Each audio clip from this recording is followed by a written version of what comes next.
PSC ക്രമക്കേടിലെ പരാതികൾ അവസാനിക്കുന്നില്ല. ഡിവൈഎസ്പിമാരെ നേരിട്ട് തിരഞ്ഞെടുക്കാനുള്ള PSC നടപടികളിലും പരാതി ഉയരുന്നു. എഴുത്തുപരീക്ഷയുടെ മാർക്ക് മുൻകൂട്ടി മനസ്സിലാക്കി അഭിമുഖം നടത്തിയെന്നാണ് ആക്ഷേപം. മുഖ്യമന്ത്രിക്കും ആഭ്യന്തര വകുപ്പ് മന്ത്രിക്കും ഉദ്യോഗാർത്ഥികൾ പരാതി നൽകി. അമൽ തേനമ്പറമ്പിൽ ഉണ്ട് വിവരങ്ങളുമായി. അമൽ, ഗുഡ് മോർണിംഗ്. ഈ PSC ക്രമക്കേടുകൾ അവസാനിക്കുന്നേയില്ല എന്നാണ് നമുക്ക് ഇതിൽ നിന്ന് മനസ്സിലാവുന്നത്. ഈ DYSP നിയമനവുമായി ബന്ധപ്പെട്ട് എന്തൊക്കെ ക്രമക്കേടുകളാണ് ചൂണ്ടിക്കാട്ടുന്നത്?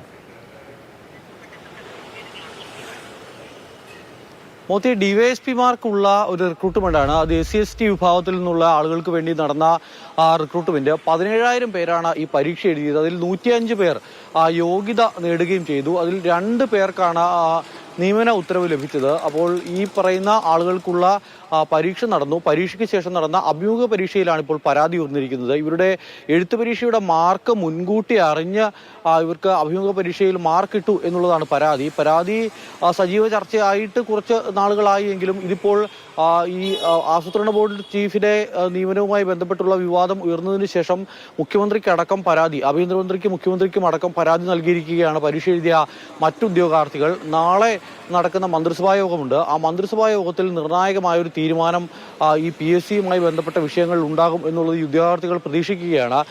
PSCയുടെ ആഭ്യന്തര അന്വേഷണം എന്നതിനൊക്കെ അപ്പുറത്തേക്ക് മറ്റൊരു അന്വേഷണത്തിന് സർക്കാർ തയ്യാറെടുക്കുന്നു എന്നുള്ള തരത്തിലാണ് ഇപ്പോൾ ലഭിക്കുന്ന വിവരം.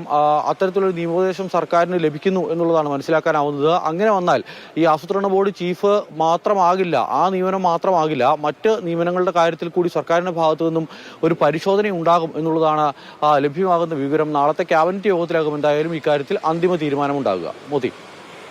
ശരി, അമൽ തേനമ്പറമ്പിലാണ് വിവരങ്ങൾ പങ്കുവച്ചത്. PSC ക്രമക്കേടുകളുടെ കാര്യത്തിൽ ഘോഷയാത്ര തന്നെയാണ് നമുക്ക് ഇതിനോടകം മനസ്സിലായി. ഇതിൽ എന്ത് മാറ്റമാണ് വരുത്താൻ കഴിയുക?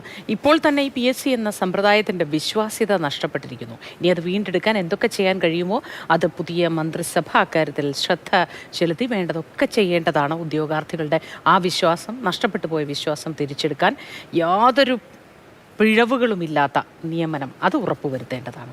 അമൽ, നല്ല ദിവസമായിരിക്കട്ടെ.